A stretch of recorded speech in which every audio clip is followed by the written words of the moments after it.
William Shakespeare's play, written approximately 1606-1607, continues to be a play with prevalent themes present in today's society, such as the constructs of being a man or woman, battles of war, and the idea of a person's will against their fate. The ideas make the play something that is prevalent in today's society, with the most notable being the idea of free will against the idea of fate. The play of Macbeth opens with the witches discussing the news that they shall break to Macbeth about the prophecy in his life.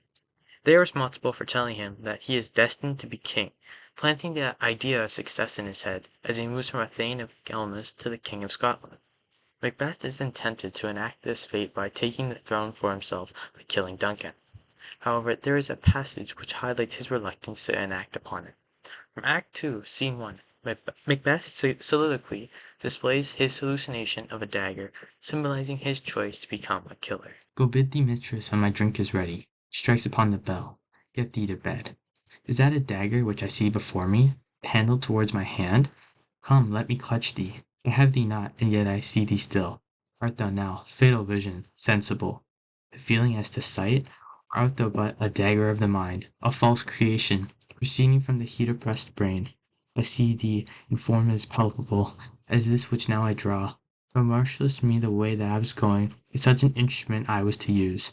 Mine eyes are made the fools over other senses, or else with all the rest.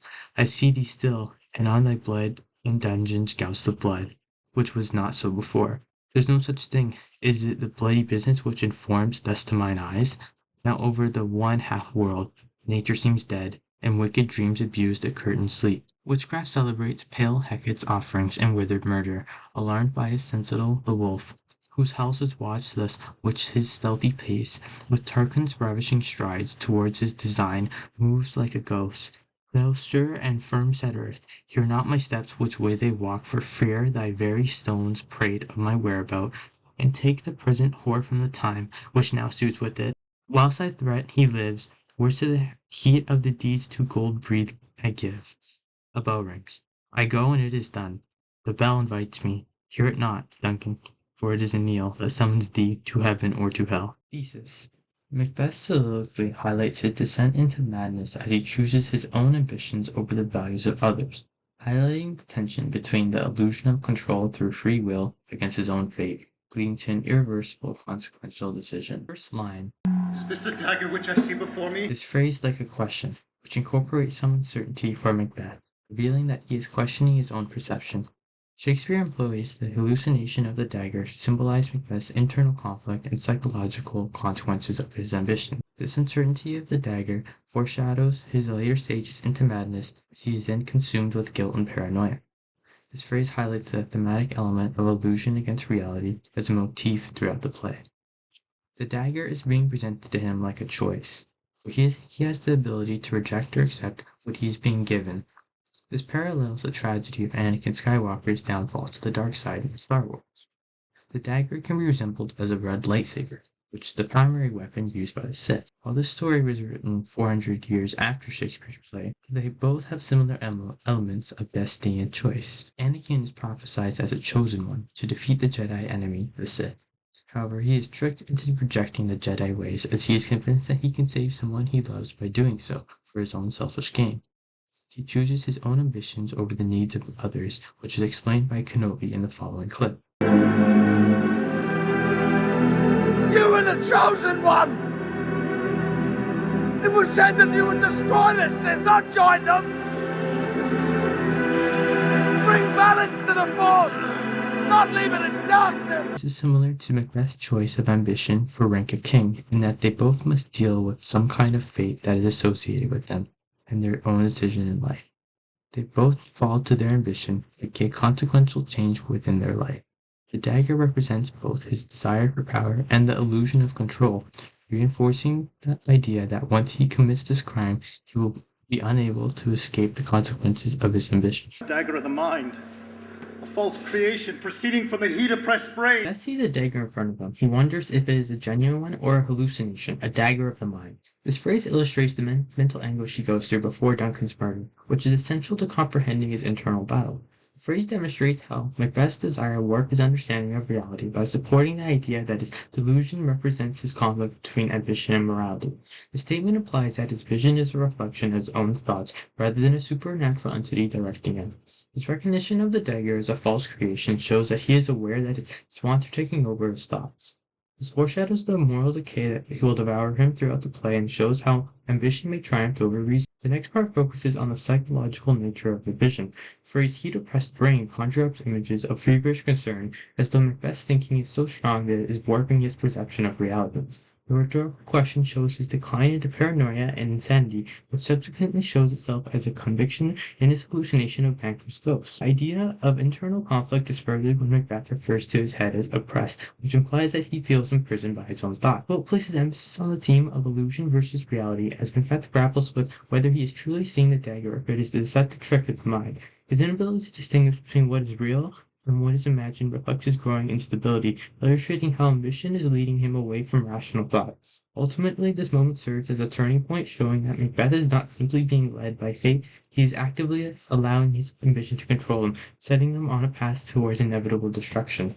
Such an instrument I was to use, mine eyes are made the fools over other senses. Macbeth begins to question his own perception, which is crucial in understanding Macbeth's psychological state, as it highlights the conflict between reality and illusion, as well as the ways in which ambition distorts its judgment. The word instrument confirms that Macbeth is aware that his vision aligned with his intention. The previously declared hallucination shows how he sees the dagger before himself, suggesting that his mind is committed to the act. Even as he hesitates, his mind is guiding him towards a crime. Shakespeare uses the imagery of leading towards someone to reinforce the idea that Macbeth is not merely following fate, but actively shaping his destiny, though he tries to convince himself otherwise. He acknowledges that his eyes are made of fools, but he starts to doubt his own perspective. The mere reflection of his eyes is a metaphor for his inability to confidently differentiate between his own reality. The line leads him to question whether what he sees is real, implying that his ambition and anxiety are overwhelming his reason. Person's eyes represent truth, as people tend to believe in what they can empirically view. However, when Macbeth cannot trust his own eyes, he is not capable of distinguishing between right and wrong. This reveals the beginning of Macbeth's detachment from reality, as he has chosen his own ambition, making an irreversible change. Macbeth is aware that his senses are not aligned, yet he allows his vision, the manifestation of his darkest desires, to lead him forward. By surrendering to the illusion, Macbeth symbolically surrenders to his ambition, setting himself on a path of violence and destruction that will ultimately lead to his downfall. Hear it not, Duncan, for it is a knell that summons thee to heaven or to hell. Last, Macbeth has decided to assassinate King Duncan, signaling the point at which his ambition completely triumphed over his conscience. The idea that Macbeth's play disillusion represents his internal struggle between ambition and conscience, which finally leads him to the idea of murder. The phrase "I go and it is done" signifies Macbeth's transition from contemplation to action. He had struggled with his conscience up to this point, wondering if he should carry out the murder. Here, though, he acknowledges his choice, implying that ambition has triumphed over his internal conflict. The statement in simplicity contrasts with the intricacy of his prior decision, demonstrating how he has set aside his morals to satisfy his ambition for power. This is like the point of no return in that he must carry forward with his murder, leaving him stranded with the consequence of his own desires. The word invites further emphasizes Macbeth's belief that external forces are guiding him towards his destiny. The word invite suggests that he sees the murder as something he is being called to rather than an act that is actively being done. This reinforces the theme of fate versus free will as Macbeth attempts to justify his actions by implying that he is merely following a path laid out for him.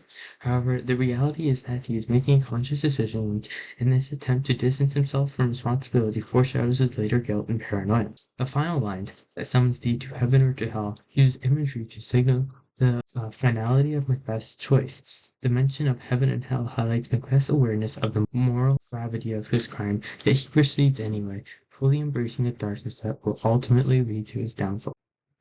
Macbeth's soliloquy encapsulates his internal struggle between ambition and morality, ultimately choosing a path of violence that seals his fate. The hallucinated dagger represents both his desire for power and the illusion of control, reinforcing the play's central theme of fate versus free will. Though he questions whether the dagger is real or merely of his mind, he allows it to guide him, symbolizing his surrender to ambition. The passage marks a turning point where Macbeth's inner desire gives way to action, setting him on a path of paranoia, guilt, and destruction. Ultimately, Shakespeare uses Macbeth's descent to demonstrate the devastating consequences of unchecked ambition and self-deception.